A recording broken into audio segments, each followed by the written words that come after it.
Tonight on CFTK-TV News, a group of First Nations sign on to the North Coast Transmission Line, safety tips for National Drowning Prevention Week, and Via Rail steps up accessibility. Northwest BC's only television news team. We are CFTK-TV News. Hello, and thanks for joining us on this Thursday, July 24th, 2025. I'm Jaylene Matthews. Terrace RCMP are looking to find a wanted man. Police are looking for Levi Chanel due to a breach of probation. Chanel has been described as a 32-year-old man that weighs about 150 pounds and measures 5'9" with brown hair and brown eyes. Anyone with information on his whereabouts is asked to call the Terrace RCMP or Crime Stoppers. A group of First Nations have signed on to a collaborating deal with Cool Power, BC Hydro, and the province on the North Coast Transmission Line. The agreement terms enable a partnership between BC Hydro and the North Coast Transmission Lines in building and owning the line. The nations involved include Laxqualams, Metlakatla, Witset, Tilkasco, Wet'suwet'en, and the Nitahi Band. Energy Minister Adrian Dix called it a groundbreaking agreement between the two groups. The CEO of Cool Power says the North Coast Transmission Line is actually just the beginning of what's going to be needed for infrastructure. And so we have the North Coast Transmission Line, which we're working on to ensure First Nations partnership and that is built in the right way. And that the North Coast Transmission Line goes to Terrace, and then beyond Terrace, there's lines required to the north to access critical mineral mines, as well as the Ksi Lisims LNG project. Transmission lines required to the south, to Kitimat, to Haisla territory, where there's the Cedar LNG project and LNG Canada Phase 2. And then transmission lines to the west, to the Port of Prince Rupert, which is going to play more and more of a role in the future of exports in Canada and needs to electrify, and is looking at things like exporting ammonia and other decarbonized fuels and using them right there for decarbonized shipping. So just those transmission lines together, which are kind of like the backbone of the decarbonized economy, is probably $10 billion. The NCTL right now is estimated at 5, and together those other three probably are more than the NCTL. The ongoing National Week that's bringing attention to how to be safe near bodies of water came right after a pair of tragedies happened here in northern BC. CFTK-TV's Cale Maslin now with more. We're currently in the midst of National Drowning Prevention Week, and the reminders on how to be safe near bodies of water comes at an important time for residents living in northwestern BC. July has seen a pair of high-profile river-related tragedies as Thomas Kelly disappeared while fishing in the Skeena River, and after doing a comprehensive search for a few days, the local RCMP have since suspended their efforts to locate him. And as for the other notable incident, that occurred on the Kitimat River close to the Nalbila Creek along Highway 37 at around the same time. It's not known exactly what happened that led to the drowning, but what is known is that a 79-year-old Kitimat resident was found after he drowned, where he was then able to be recovered and returned to Kitimat. And in the wake of that tragic death, Kitimat's mayor has spoken on where local residents can find tips for staying safe on the river. Kitimat does have some very good safety measures and safety recommendations for being on the river, and I believe you can go on the District of Kitimat website and you can find it all there. Or if you go, I think, to the Chamber's website, probably under the tourism, of how to be safe when you're on the river. But unfortunately, yeah, accidents do happen, and our thoughts go out to the family and friends of the person who lost their life there. Other municipalities like Prince Rupert have also joined in on the highlighting of the means to stay safe when near a major body of water, be it natural or otherwise.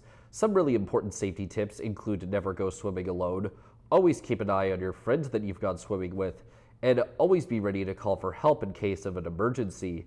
And for people looking to hear more water safety advice in person, they can go to places like Kitimat's Sam Lindsay Aquatic Center throughout this week. For CFTK-TV News, I'm Cale Maslin. Accessibility continues to be a concern in the city of Terrace, where many local businesses and outlets still lack proper access for people using wheelchairs or living with disabilities. But one woman is not letting that stop her. CFTK-TV's Helen Asante shares more. In a previous interview with Yvonne, a brain injury survivor with a determined spirit, she told us her dream to ride the train. Today, that dream is coming true. With support of family, friends, and caregivers, Yvonne is traveling on Via Rail, a journey that symbolizes both personal strength and a broader call for accessible travel. Today I'm doing a trial run after my accident I had in February, and to see if I can do it by myself, to go from here to Smithers.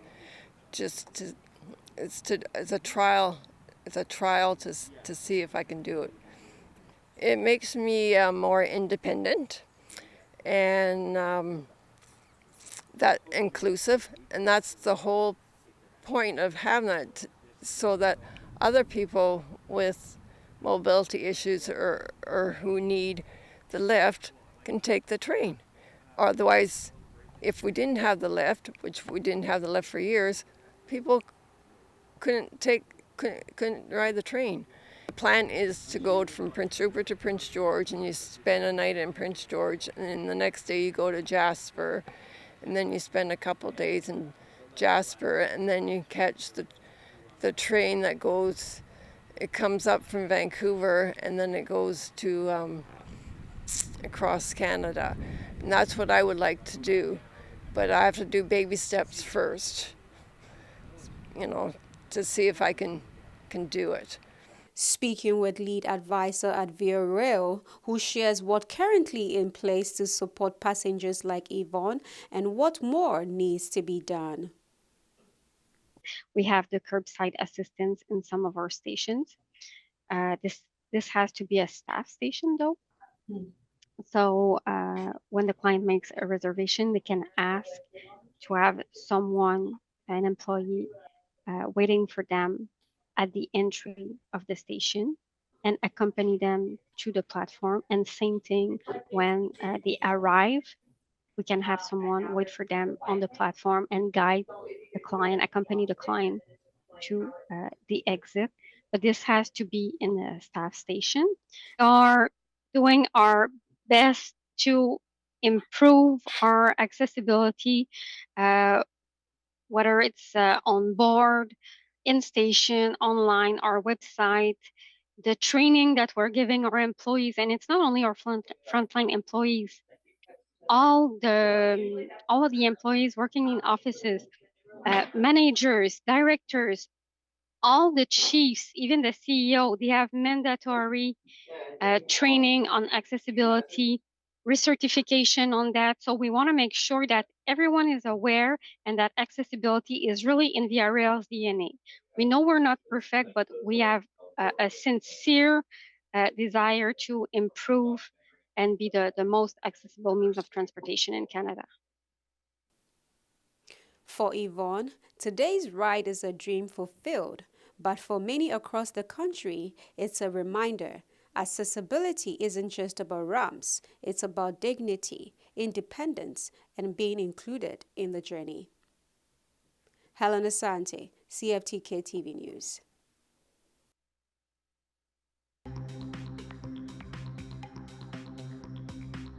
Coming up next, rescue operations underway at Red Chris Mine.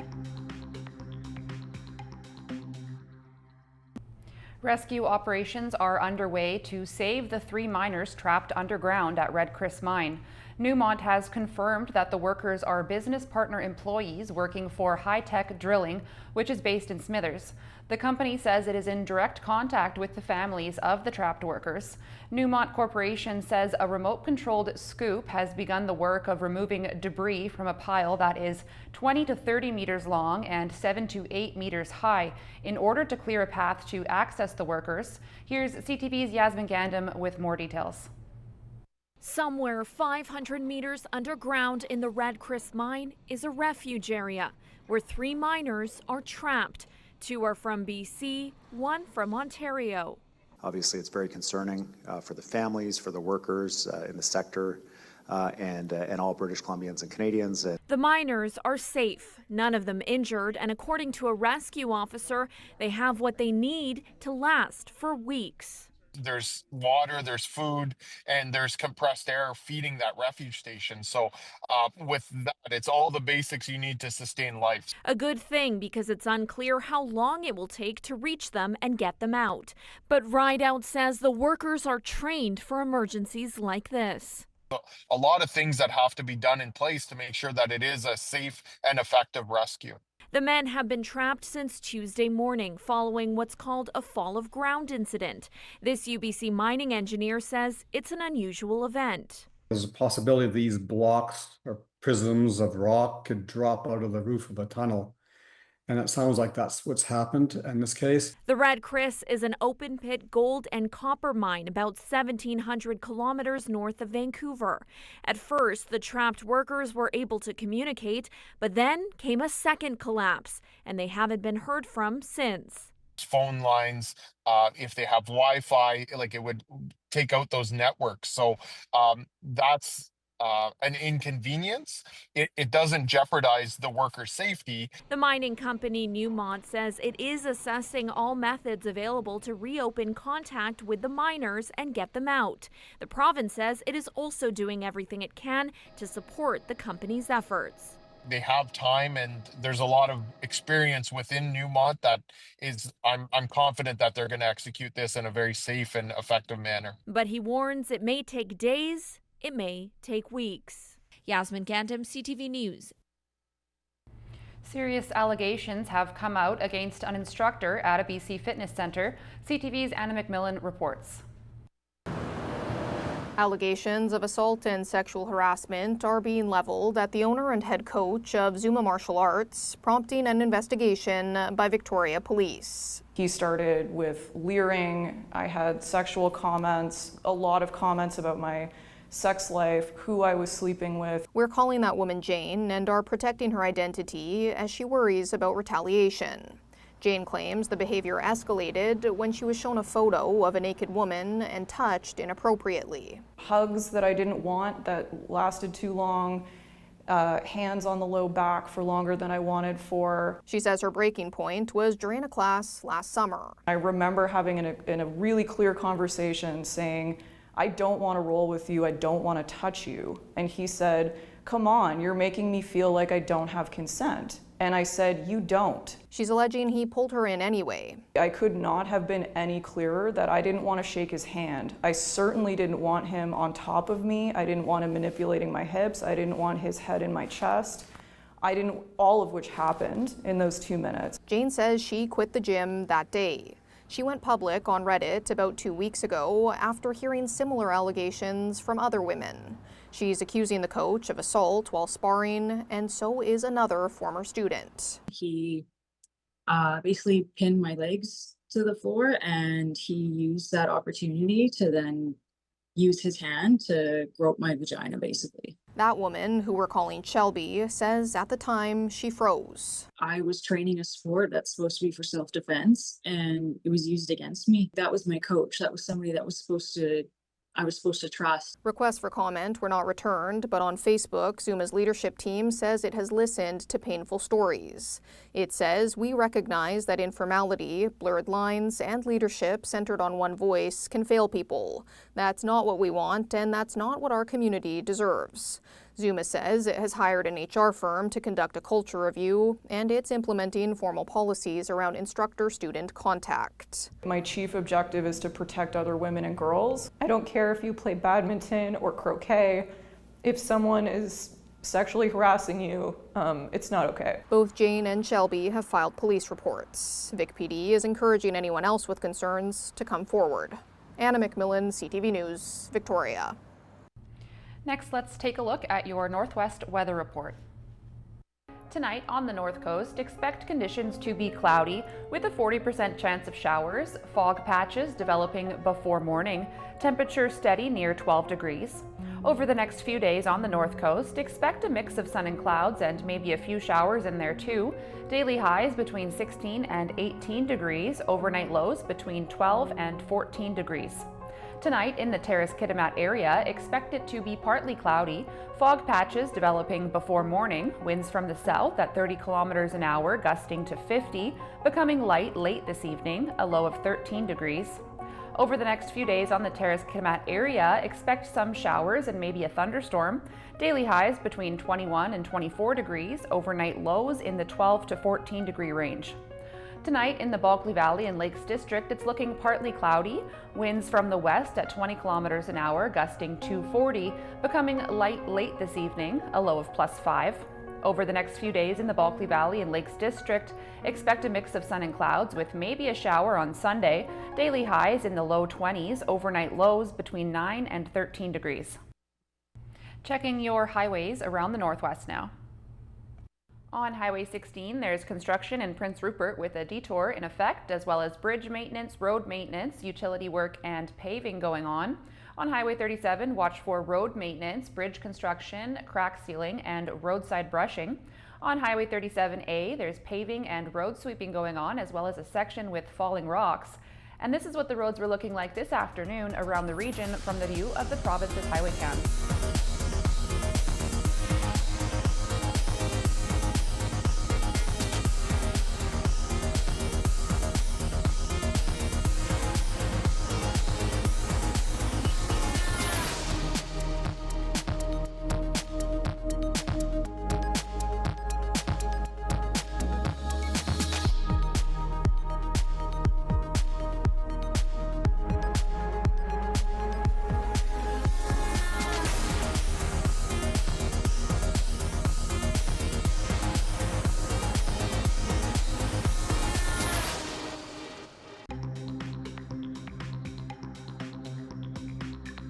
Still to come, drought struggles in the Prairies.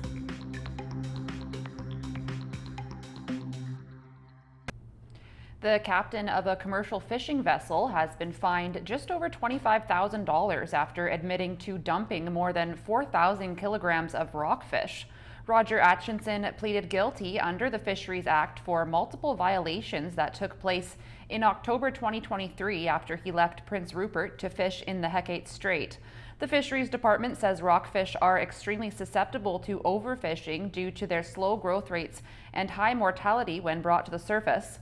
Rockfish species caught in the commercial groundfish fishery must be kept and accurately recorded to ensure the quota isn't exceeded. Drought in the Prairies is severely affecting farmers' crops. CTV's Alex Carpa has more details. This corn should be considerably higher than this.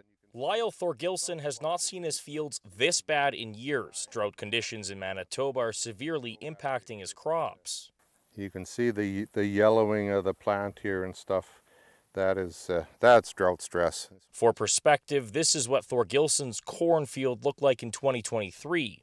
And this is what it looks like now. Significant damage done due to little rain. It's probably one of the tougher crops, and there's still maybe hope that we can get some tonnage out of it for feed for the cattle, but yeah, it's stunted for sure. From a distance, this oat field looks like it's thriving, but in reality, as you can see, it's not. In parts of this field, the oat is barely growing, a problem that many farmers are dealing with right across the province. 2 rural municipalities in the province declared states of emergency last week due to the agricultural disaster. It's not good, and we need a lot of rain. It's not just farmers in Manitoba hurting, so too are many in Saskatchewan, with communities in that province also declaring states of emergencies.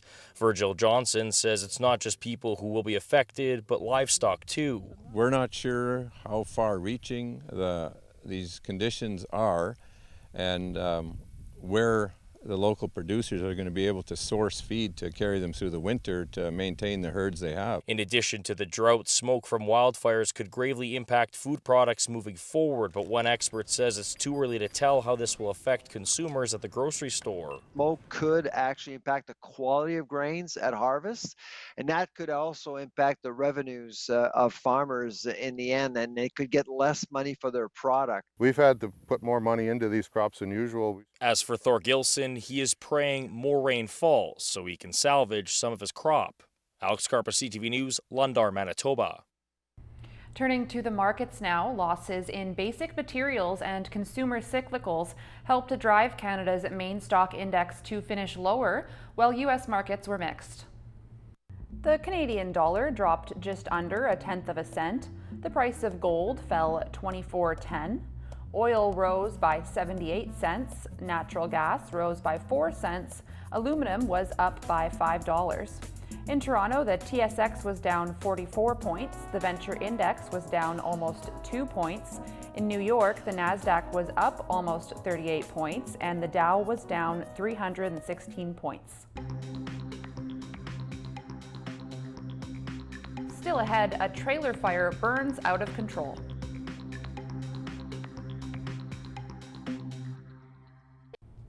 All 5 former members of Canada's World Junior Hockey team have been found not guilty of sexually assaulting a woman at a London, Ontario hotel in 2018.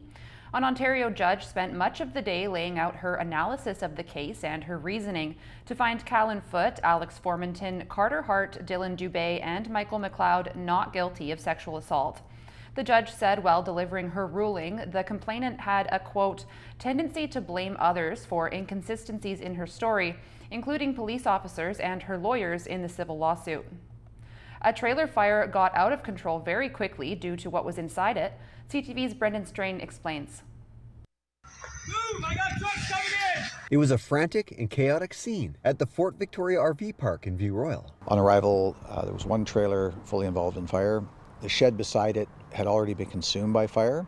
So the fire started in the shed, spread to the motor home. With the park being directly across the street from the fire hall, crews were fighting the flames within minutes. Although this was not a typical blaze, as inside the shed were hundreds of small lithium batteries. But we thought there was ammunition in the shed, and what it was these lithium batteries were exploding.